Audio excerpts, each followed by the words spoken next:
Olá! Hoje a gente vai analisar um material que, nossa, funciona quase como um atlas do cérebro, com foco total no córtex cerebral. Um mapa, né? Exato, um mapa. E a missão aqui é ir um pouco além de um tour anatômico, sabe? A gente vai tentar entender a lógica por trás dessa geografia. Sim. Por que as coisas estão onde estão e o que essas fronteiras entre as regiões realmente significam. A ideia é decifrar o mapa, mas também a história que ele conta. É uma ótima abordagem, porque essa organização que o material descreve, ela não é nada aleatória. Certo. É o resultado de milhões de anos de evolução.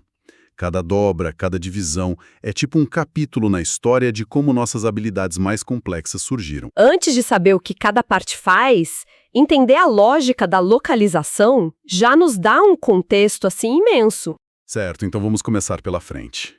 Pela região que, evolutivamente, é a mais recente e talvez a mais humana de todas. O documento aponta bem na frente o lobo frontal. O que ele representa, além de ser só o nosso rosto neurológico? O lobo frontal é fascinante. Ele é muito chamado de CEO do cérebro, né? Pelo papel em planejamento, tomada de decisão. Sim, já ouvi essa analogia. Mas essa analogia não captura o quão extraordinário ele é. Pensa nele mais como nosso módulo de viagem no tempo mental.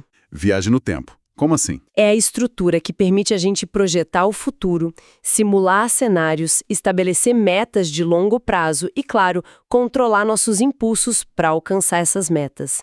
É o que mais nos diferencia em termos de hardware de outros primatas. Nossa, isso muda totalmente a perspectiva. Não é só um planejador, é o que nos permite ter a ideia de um amanhã.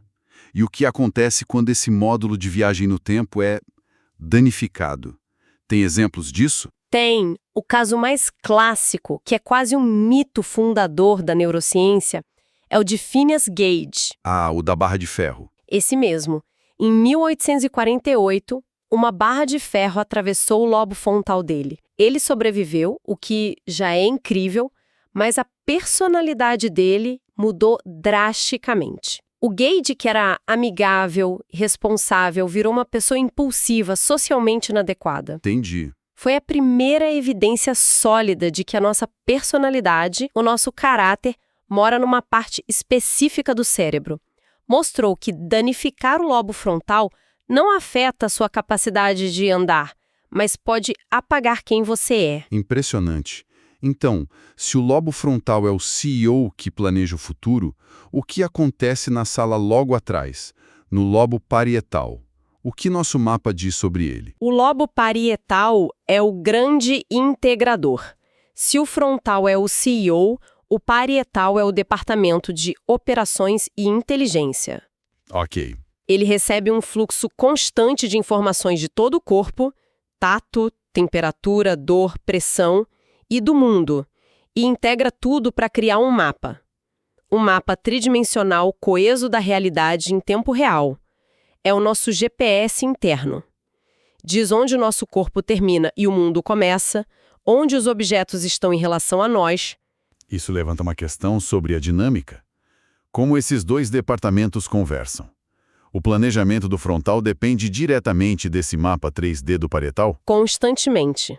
Você não consegue nem planejar pegar uma xícara de café, que é uma função do lobo frontal, Certo. sem que o lobo parietal te diga exatamente onde a xícara está, qual a forma dela e onde a sua mão está em relação a ela. É um diálogo incessante. Uma lesão no parietal direito, por exemplo, pode levar a um fenômeno chamado negligência hemispacial. O que é isso? A pessoa simplesmente ignora metade do universo. Ela come só o lado direito do prato ou faz a barba só no lado direito do rosto, porque para o cérebro dela, o lado esquerdo do mundo deixou de existir no mapa da realidade. Que curioso pensar nisso. Seguindo o nosso mapa, para a parte de trás da cabeça, a gente chega no lobo occipital. E aqui surge uma pergunta que parece quase óbvia demais. Por que o centro de processamento da visão fica na parte de trás do cérebro, o mais longe possível dos olhos? Parece um design pouco intuitivo, né? Totalmente. Essa é uma pergunta excelente e revela muito sobre a organização do cérebro. Existem algumas teorias. Uma é a da proteção. A parte de trás do crânio é menos vulnerável a impactos no rosto, então protege uma função vital. Faz sentido. Outra é uma questão de espaço, de imóvel neural. O processamento visual é tão complexo, exige tanto poder computacional, que precisava de uma área dedicada enorme. E a parte de trás oferecia esse espaço. Entendi. A informação viaja dos olhos, passa por uma estação no meio do cérebro, chamada tálamo, e só aí chega lá atrás para ser decodificada. Não é a rota mais curta, mas foi o que permitiu a visão se tornar a superpotência que ela é nos humanos. A distância é o preço pelo processamento sofisticado. E quando essa central de vídeo falha? Aí você pode ter condições como a agnosia visual, que foi imortalizada pelo neurologista Oliver Sacks naquele livro O Homem que Confundiu Sua Mulher com um Chapéu. Exatamente. O paciente conseguia ver perfeitamente os traços de um rosto, olhos, nariz, boca, mas ele não conseguia reconhecer o rosto como um todo, como sendo da esposa dele. Os olhos funcionavam, mas o cérebro occipital não conseguia montar as peças para formar um significado. É a diferença entre ver e compreender. Certo. Para a gente completar os 4 grandes territórios, o material nos mostra o lobo temporal, que fica na lateral ali embaixo dos outros. Pela proximidade com as orelhas, eu imagino que a audição seja uma função-chave, mas suspeito que tenha mais coisa aí. Muito mais. O lobo temporal é uma espécie de biblioteca multimídia do cérebro. Biblioteca multimídia, gostei. Sim, ele processa os sons, mas não só isso. Ele associa os sons a significados, o que é a base da compreensão da linguagem, numa área chamada área de Wernicke. E mais, estruturas profundas dentro dele, como o hipocampo, são cruciais para formar novas memórias. Ah, o hipocampo! Sem ele, você viveria num presente perpétuo, incapaz de reter qualquer nova experiência. É onde o som vira palavra e a experiência vira memória. Então tem uma conexão direta entre o que a gente ouve e o que a gente lembra. Tudo acontecendo ali, na mesma vizinhança. Isso explica por que uma música pode trazer uma memória tão vívida de volta. Precisamente. E para mostrar como essas áreas colaboram, uma lesão na área de Wernicke, no lobo temporal, causa uma afasia em que a pessoa fala fluentemente, mas as palavras não fazem sentido nenhum. É uma salada de palavras. Nossa. Já uma lesão na área de Broca, que fica lá no lobo frontal, causa uma afasia onde a pessoa entende tudo, mas tem uma dificuldade imensa de articular as palavras. Isso mostra a divisão de trabalho. O temporal entende o significado e o frontal produz a fala. Ok, então a gente tem esses 4 continentes com funções super especializadas, mas interligadas. Agora, vamos para as fronteiras. Um mapa não é nada sem suas divisões. O documento destaca o sulco central como a primeira grande fronteira. O que torna essa linha tão importante? O sulco central é talvez o marco mais fundamental de todo o córtex. Ele não é só uma linha, é uma divisão funcional drástica. Pensa nele como a fronteira entre o pensar em fazer e o sentir o que foi feito. Uau! Imediatamente à frente dele, no lobo frontal, a gente tem o córtex motor primário e logo atrás, no lobo parietal, o córtex somatosensorial primário. E o que isso quer dizer na prática? Significa que essas 2 faixas de tecido cerebral são, na verdade, mapas completos do nosso corpo. Mapas do corpo, sim. E o mais fascinante é como esses mapas são distorcidos. Não é uma representação fiel. A quantidade de cérebro dedicada a uma parte do corpo é proporcional não ao tamanho dela, mas à sua sensibilidade ou precisão motora. Certo. Isso cria um conceito chamado de homúnculo, ou homenzinho. É como o cérebro vê o corpo, com mãos, lábios e língua gigantescos e costas e pernas minúsculas. Que imagem poderosa. E o sulco central é exatamente a fronteira que separa o homúnculo motor do homúnculo sensorial. A fronteira que delimita 2 mapas distorcidos do nosso próprio corpo. Incrível.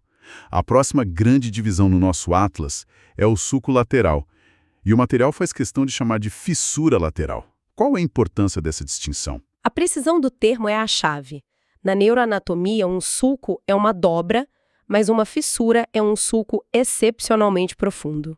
Ah, entendi. A fissura lateral, ou fissura de Sylvius, é tão profunda que se você afastasse as margens dela, você encontraria um continente escondido. Um continente escondido, como assim? Sim, um quinto lobo chamado ínsula, que está envolvido com emoções, com a consciência corporal. Nossa, Funcionalmente, essa fissura é a grande fronteira horizontal que separa o lobo temporal, com suas funções de audição e memória, do resto do cérebro pensante e sensorial que está acima dele. isso adiciona toda uma nova camada de complexidade. Por fim, o material aponta para o sulco parieto-occipital.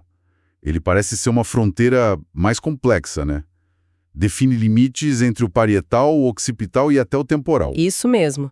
Ele é mais visível na face interna do cérebro. Pensa nele como um entroncamento crítico. É o ponto onde o mapa espacial do mundo, que vem do lobo parietal, precisa se integrar com os dados visuais brutos que chegam do lobo occipital. Certo. Quando você decide pegar um objeto, o lobo occipital diz o que ele é e o lobo parietal diz onde ele está. O sulco parieto-occipital é a fronteira onde essas duas correntes de informação se encontram para guiar a sua ação. É a união do o que com o onde. Certo. É muita informação para organizar e memorizar tudo isso. Os lobos, os sulcos, o que cada um separa do quê, os homúnculos, as áreas de linguagem. Imagino que para um estudante de medicina ou neurociência, transformar esse mapa 2D de um livro num conhecimento 3D funcional para uma prova seja um desafio imenso. É um desafio clássico. E para um conhecimento que é tão visual, tão espacial como a neuroanatomia, a leitura passiva não é suficiente. Não mesmo. A única maneira de realmente solidificar esse mapa mental é através da prática ativa, da repetição e principalmente da resolução de questões. É o que força o cérebro a recuperar a informação, fortalecendo as conexões, sabe?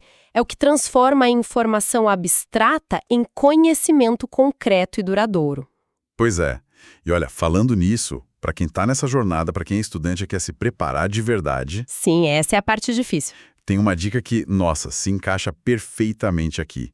Uma boa é entrar agora em medcob.com.br, baixar o app e aproveitar o maior banco de questões do Brasil. Tem provas anteriores de todas as instituições, questões comentadas, resumos práticos, aulas completas e até flashcards prontos para revisar onde quiser. Uma ferramenta, sim, que permite testar o conhecimento de forma estruturada é fundamental. Ela acelera a identificação dos pontos fracos e reforça a memorização de um jeito muito mais eficaz. Exato. Mas, voltando ao nosso mapa, o que tudo isso significa então? O que o material nos deu não foi só um conjunto de nomes, mas a percepção de que o córtex é um sistema com uma lógica espacial profunda. E se a gente conectar isso a um quadro mais amplo, essa geografia é o pré-requisito para entender qualquer coisa sobre a mente humana. Certo. Saber onde fica o sulco central não é um detalhe trivial. É saber onde o comando para mover um músculo termina e a sensação daquele movimento começa. A localização é tudo no cérebro. Por isso, um AVC numa artéria específica causa um déficit de linguagem, enquanto em outra, a poucos centímetros, pode causar cegueira ou paralisia. Este mapa anatômico é, na verdade, o palco onde todas as nossas funções mentais acontecem. Entender o mapa é o primeiro passo para entender a peça. Uma conclusão excelente. Essa base geográfica realmente abre a porta para entendimentos muito, muito mais complexos. A análise foi fantástica. Obrigado pela clareza. O prazer foi meu. É um tema que, por mais fundamental que seja, ele nunca perde o fascínio. Com certeza. E para quem nos ouve, depois de mapear tudo isso, fica uma pergunta. O documento nos dá este mapa claro, quase como um atlas padrão, mas, sabe, o cérebro de cada pessoa, ele segue exatamente as mesmas linhas?